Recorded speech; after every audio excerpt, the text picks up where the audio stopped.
You know that feeling when someone looks at you and decides your worth before you even open your mouth? Well, buckle up because what happened to me at Meridian Technologies last Tuesday will make you question everything you think you know about first impressions. My name is Emily Thompson, and I'm about to tell you how being kicked out of a job interview became the most satisfying moment of my career. Trust me, you'll want to stay for what happens next. It was 9:47 a.m. when I walked through the glass doors of Meridian's corporate headquarters in downtown Seattle. The building screamed money. Marble floors, abstract art that probably cost more than most people's cars, and that particular scent of expensive air fresheners trying to mask the underlying smell of corporate desperation. I'd chosen my outfit carefully that morning. A simple navy blazer from Target, black slacks that had seen better days, and flats that were comfortable enough for the 2 bus rides it took me to get there.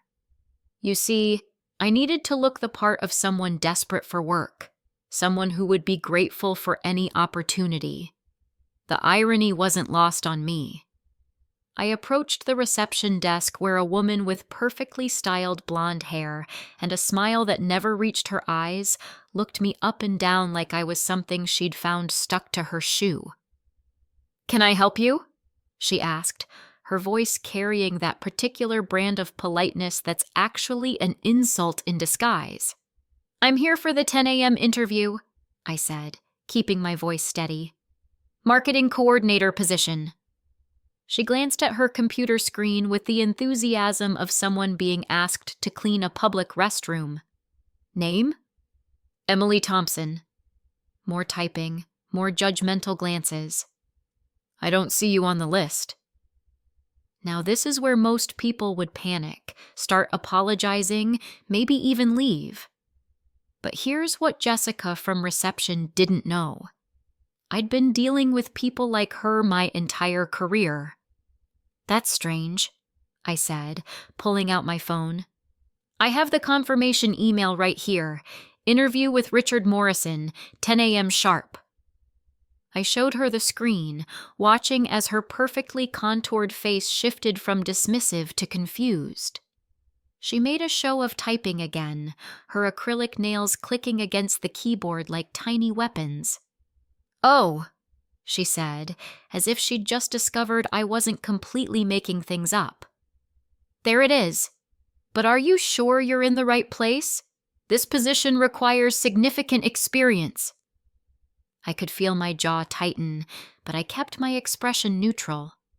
23 years in corporate America had taught me to pick my battles carefully. "I believe I am," I said simply.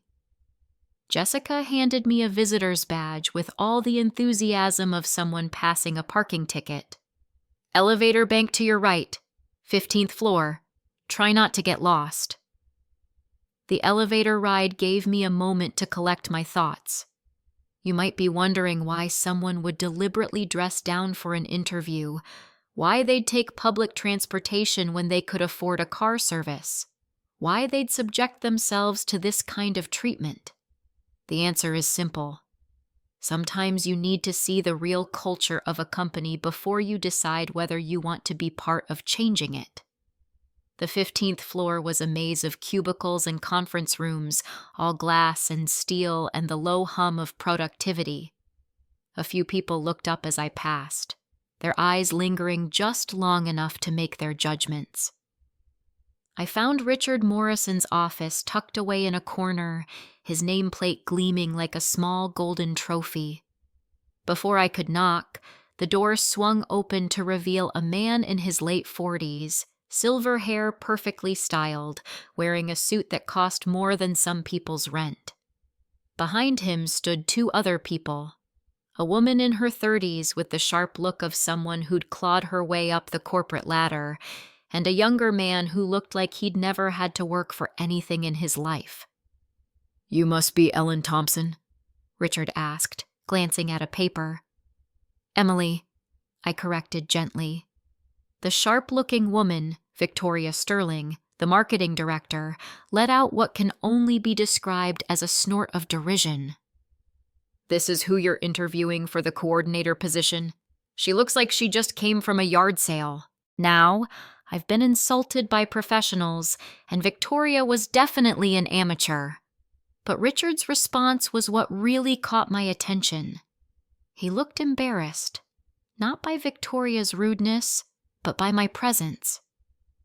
"Perhaps there's been some mistake," he said, his voice carrying that particular brand of corporate cowardice. "This position requires someone with a more polished presentation." The young man, Bradley something hyphenated, chimed in with the confidence of someone whose daddy probably bought him his MBA. "I mean, we're representing the Meridian brand here. Image matters." And there it was. Not my qualifications, not my experience, not even my personality. My image. Because apparently, in their minds, competence came with a price tag they could see from across the room. I could have told them right then who I was. I could have watched their faces drain of color as they realized exactly how badly they were about to step in it. But where's the fun in that? Instead, I smiled. The same smile I'd perfected in boardrooms across 3 continents. "I understand your concern," I said, my voice calm as still water. "Perhaps you could tell me more about what exactly you're looking for in terms of presentation?" Victoria actually rolled her eyes. "Professional attire, for starters. Designer brands that reflect our corporate standards. Our clients expect a certain level of sophistication." "And that level is determined by clothing labels?" I asked, genuine curiosity in my voice. Bradley jumped in again, because apparently his mouth moved faster than his brain. "Look, lady, no offense, but this is a high-end marketing firm. We work with Fortune 500 companies. They're not going to take meetings with someone who shops at wherever you shop." The silence that followed was the kind you hear right before lightning strikes. Richard looked uncomfortable but didn't intervene. Victoria looked pleased with herself. And Bradley looked like he thought he'd just delivered the most devastating comeback in corporate history. "Here's the thing about assumptions. They're like loaded guns. Eventually, someone gets hurt." I reached into my purse and pulled out my business card holder. Not the cheap plastic one you might expect, but a simple silver case that had been a gift from my mentor 15 years ago. I selected a card and placed it on Richard's desk. "I appreciate your candor," I said, my voice still perfectly level. "It's refreshing to see such honest communication in a corporate setting." Richard glanced down at the card, and I watched as his face went through a fascinating series of expressions. Confusion, disbelief, recognition, horror.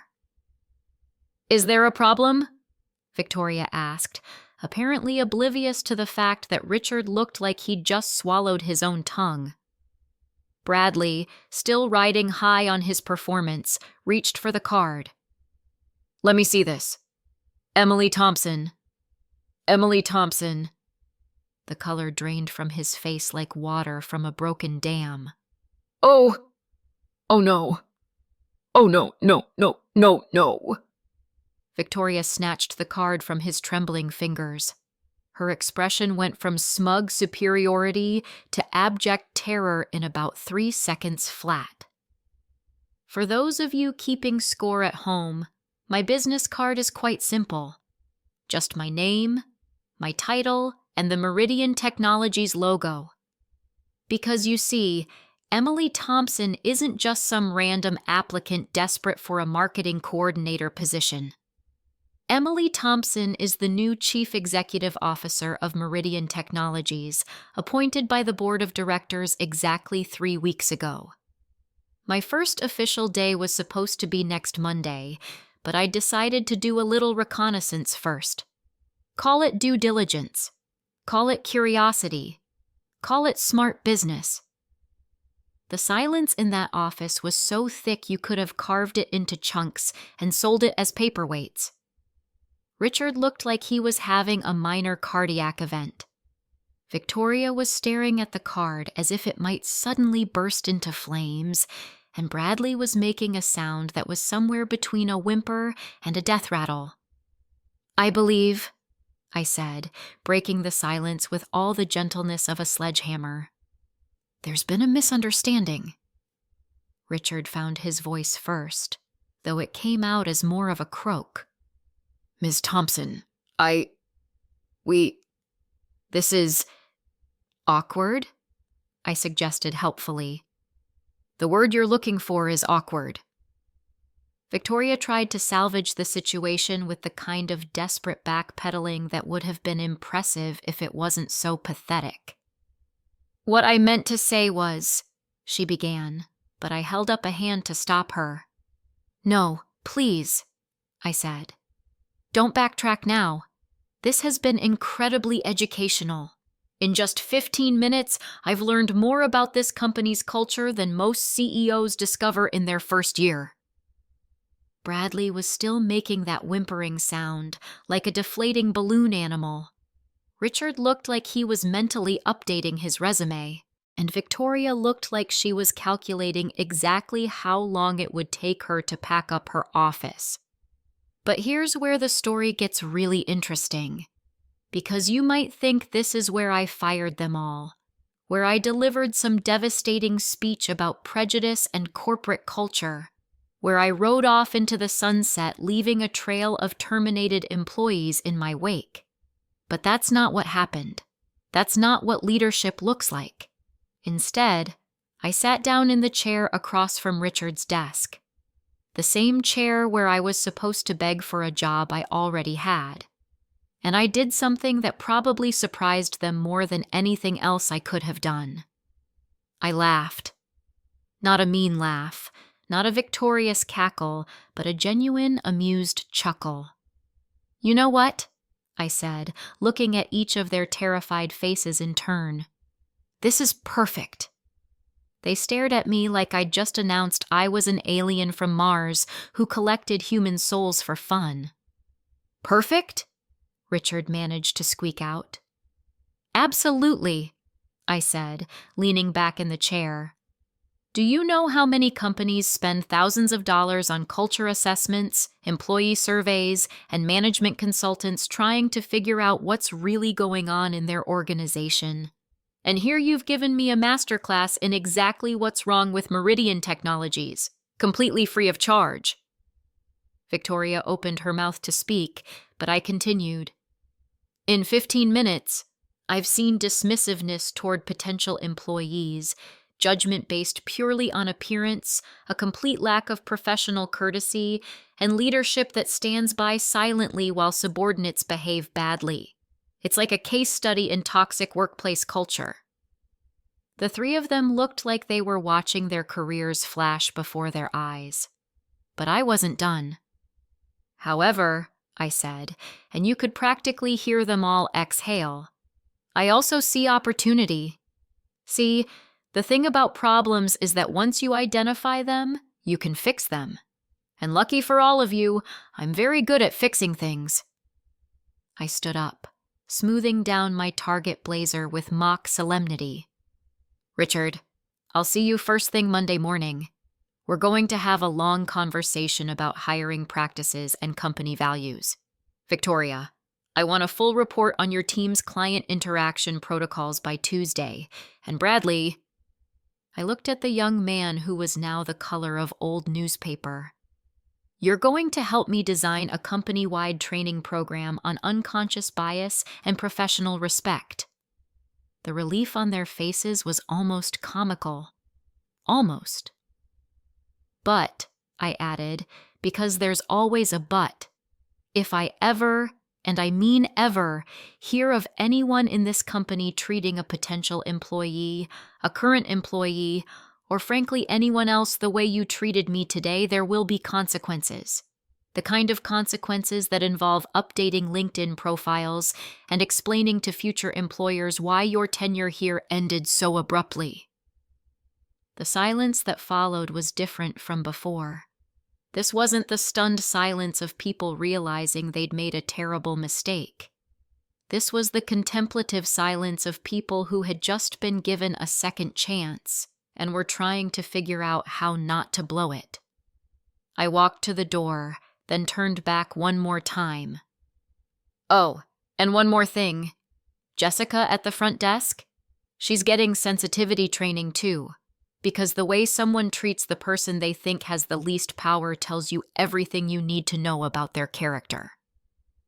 As I walked back through those glass corridors, past the cubicles full of people who had no idea that the woman in the Target blazer who had just passed them was about to become their boss, I felt something I hadn't experienced in a long time. Hope. Not hope that I could do the job. I'd been doing jobs like this one for over 2 decades. Hope that maybe, just maybe, I could make this place better. That I could create the kind of workplace where someone's worth wasn't measured by the price tag on their clothes, or the car they drove, or the accent in their voice.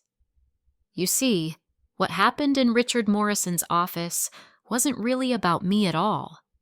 It was about every person who has ever walked into an interview knowing they were being judged before they spoke. It was about every employee who has ever been dismissed because they didn't fit someone else's narrow definition of what success looks like. It was about changing a culture that values appearance over ability, connections over competence, conformity over character. When I finally made it back to the lobby, Jessica looked up from her desk with that same fake smile she'd given me an hour earlier. "How did your interview go?" she asked, her voice dripping with false concern. I could have told her right then. I could have watched her face go through the same journey of horror and realization that Richard, Victoria, and Bradley had just experienced. Instead, I smiled back. A real smile this time. "It was exactly what I expected," I said. "Thank you for asking." As I pushed through those glass doors and walked back into the Seattle morning, I pulled out my phone and made 2 calls. The first was to my assistant, asking her to schedule individual meetings with every department head for my first week. The second was to the head of HR, requesting a complete review of our hiring and onboarding processes. Because here's what I learned that day at Meridian Technologies. Sometimes the best way to understand a problem is to experience it firsthand. Sometimes the most valuable insights come from the most uncomfortable situations. And sometimes getting kicked out of a job interview is exactly the wake-up call a company needs. So the next time you're tempted to judge someone based on their appearance, their clothes, or their circumstances, remember this story. Remember that you never know who you're really talking to. Remember that the person you dismiss today might be the person deciding your future tomorrow. And remember that true leadership isn't about demanding respect. It's about earning it, one interaction at a time. My first day as CEO of Meridian Technologies is next Monday. And trust me, it's going to be very interesting.